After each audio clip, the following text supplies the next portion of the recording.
अस्सलाम वालेकुम। आज हम बनाएंगे मटन पाया शोरबा। बहुत टेस्टी सा ये शोरबा बनकर तैयार होगा। इसको बनाने के लिए ना तो हम दही यूज़ करेंगे और ना ही टमाटर यूज़ करेंगे, और उसके बावजूद ये शोरबा इतना टेस्टी बनेगा कि बस खाकर आपको मज़ा आ जाएगा। तो चलिए शुरू करते हैं बनाना। तो सबसे पहले यहाँ पर एक प्रेशर कुकर ले लिया है। इसमें मैंने 4 बकरे के पाए डाल दिए। खूब अच्छी तरह से धो लिया था इनको, और इनका वज़न तकरीबन 450 से 500 ग्राम है। आधा टीस्पून नमक डाल देंगे इसमें, और आधा टीस्पून डाल देंगे हल्दी। बाद में और डालेंगे नमक वगैरह, तो अभी कम डालेंगे। 2 टीस्पून सौंफ का पाउडर, 2 टीस्पून धनिया का पाउडर, छोटा सा लहसुन का टुकड़ा, 2 तेज़पत्ते, 2 इंच का दालचीनी का टुकड़ा, आधा टीस्पून ज़ीरा और 1/4 टीस्पून काली मिर्च, 2-3 लौंग और 2 बड़ी इलायची, ये हम इसमें डाल देंगे। आप चाहें तो इन मसालों को पोटली बनाकर भी डाल सकते हैं। और अब इसमें 3 कप के करीब पानी डाल देंगे, 750 ml के करीब। गैस को मैंने ऑन कर दिया है, और 2-3 टेबल स्पून डाल देंगे इसके अंदर प्याज, और बस अब प्रेशर कुकर की लिड लगा देंगे। हाई फ्लेम पर एक सीटी आने के बाद गैस की फ्लेम को धीमा कर देंगे, और लो फ्लेम पर पकाएंगे इसको तकरीबन 25 मिनट के लिए। 25 से 30 मिनट पकाएंगे, और जब प्रेशर खुद से निकल जाएगा तब हम इसको खोलेंगे। अभी जब तक पाए पक रहे हैं, इधर एक पैन ले लेते हैं। इसमें आधा कप तेल गरम कर लेंगे। अब इसमें 1 कप यानी कि 2 मीडियम साइज़ की प्याज डाल देंगे। फाइन स्लाइस करके डालेंगे, और प्याज को गोल्डन हो जाने तक फ्राई कर लेंगे। और जब इस तरह से प्याज गोल्डन हो जाएगी तो हमें इसको निकाल लेना है। सारी प्याज बाहर निकाल लेंगे। गैस की फ्लेम को बिल्कुल धीमा कर देंगे इस टाइम पर। अब डाल देंगे इसमें कुछ पाउडर्ड मसाले। 2 टीस्पून धनिया का पाउडर, 1 टीस्पून लाल मिर्च का पाउडर, 1 टीस्पून कश्मीरी लाल मिर्च, आधा टीस्पून नमक, 1/4 टीस्पून हल्दी, आधा टीस्पून गरम मसाला और आधा टीस्पून भुने हुए जीरे का पाउडर डाल देंगे इसमें। और साथ में थोड़ा सा पानी भी डाल देंगे, जिससे कि मसाले जलेंगे नहीं। अब यहाँ पर मीडियम फ्लेम पर हमें मसालों को थोड़ा सा भून लेना है, और इन मसालों को भूनने के दरमियान ही इसमें डाल देंगे 1 टेबल स्पून लहसुन अदरक का पेस्ट।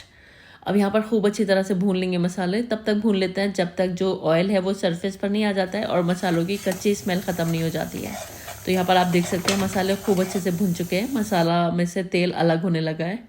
तो इस टाइम पर जो हमने प्याज निकाली थी ना, उसको मैंने मिक्सी के जार में डाल दिया था और फाइन पेस्ट बना लिया था। थोड़ा सा पानी डालकर पेस्ट बना लीजिएगा, वो पेस्ट इसमें डाल देंगे, और प्याज का पेस्ट डालकर भी इसको खूब अच्छी तरह से भून लेंगे। मसाला अच्छे से भूनने से ग्रेवी बहुत अच्छी बनती है, क्योंकि मसाले में किसी तरह की कोई स्मेल नहीं होती है, तो टेस्ट ग्रेवी का ना बहुत अच्छा आता है। इधर जो पाए हैं ये भी गल चुके हैं, तो चेक कर लेते हैं। प्रेशर जब खुद से निकल गया तब मैंने इसको खोला है, और यहाँ पर पाए तो गल चुके हैं, तो यहाँ से हमें पाए निकाल लेना है। और ये जो यखनी है इसको हम बाद में छान कर यूज़ कर लेंगे। ये जो भी इसके अंदर दिख रहे हैं ना आपको गरम मसाले वगैरह, ये छान कर हम पायों के अंदर डालेंगे। तो पायों को निकाल कर हम डायरेक्ट जो हमने मसाला तैयार किया ना उसके अंदर डाल देंगे, और थोड़ा सा पायों को भी भून लेंगे। 1.5 से 2 मिनट के लिए इनको भून लेते हैं। ऐसा करने से क्या होगा, पायों के अंदर भी जो स्मेल होती है वो निकल जाएगी। आप मसालों के साथ थोड़ा सा भून लीजिएगा। अब जो हमारा यखनी है ना, उसको हमें एक छन्नी की मदद से छान लेना है। आपने अगर पोटली बनाकर डाली है तो फिर आपको छानने की ज़रूरत नहीं पड़ेगी, लेकिन अगर आपने डायरेक्ट मसाले डाल दिए हैं जैसे कि मैंने डाले थे साबुत मसाले, तो फिर छान कर इस्तेमाल करिएगा। और जो भी वेस्ट आ रहा है छन्नी के अंदर उसको आप फेंक सकते हैं। अच्छे से निचोड़ कर फेंकिएगा, सारे अरक निकाल लीजिएगा। इस टाइम पर मैंने नमक टेस्ट किया, मुझे ठीक लग रहा है। आपको कम लगता है तो इस टाइम पर आप इसमें नमक डाल सकते हैं। अब ढक कर पका लेंगे इसको तकरीबन 10 से 12 मिनट के लिए। एकदम लो फ्लेम पर पकाएंगे, और कंसिस्टेंसी इस टाइम आपको चेक करनी है। अगर आपको ग्रेवी में यानी कि यखनी में पानी कम लग रहा है तो उसमें और पानी डालकर आपको ग्रेवी को बढ़ा लेना है। तो ये आपको अपने आप से करना है। ग्रेवी की कंसिस्टेंसी अपने अकॉर्डिंगली एडजस्ट कर लेनी है। अगर ज़रूरत हो तो 1 से 1.5 कप इसमें पानी और डाल सकते हैं आप। अब यहाँ पर खूब अच्छे से पक गया जब हमारी ग्रेवी पायों के साथ 10-12 मिनट के लिए, तब हमें इसको गार्निश कर लेना है हरी मिर्चों से, जूलियन कटी हुई अदरक से और हरे धनिया के पत्तों से। अभी आप देख रहे हैं तेल बहुत अच्छे से ऊपर नहीं आया है, तो अभी इसको ढककर 5-7 मिनट के लिए छोड़ देंगे। 5-7 मिनट के बाद आप देखेंगे ना, तेल खुद ब खुद ऊपर आ जाता है, ये देखिए। और बस यहाँ पर आप ये सर्व करने के लिए बिल्कुल तैयार हैं। और आप देख सकते हैं सुपर डिलीशियस, बहुत टेस्टी हमारे मटन पाए बनकर तैयार हुए हैं।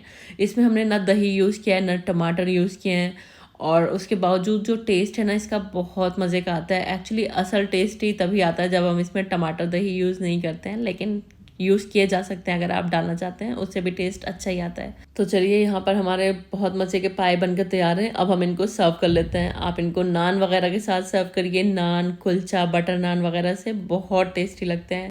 मैंने जब वीडियो शूट की थी उस टाइम नान नहीं लगे थे, यानी कि मैं गरम नान लेना चाह रही थी, तो उस टाइम पर मेरे पास नान नहीं थे। मैंने तो सिंपल चपाती से ही इसको आपको सर्व करके दिखा रही हूँ, लेकिन बाद में मैंने इसके साथ नान मंगवा लिए थे, जिससे कि इनका टेस्ट दुगना हो गया था। तो आप भी नान मंगवा लीजिएगा।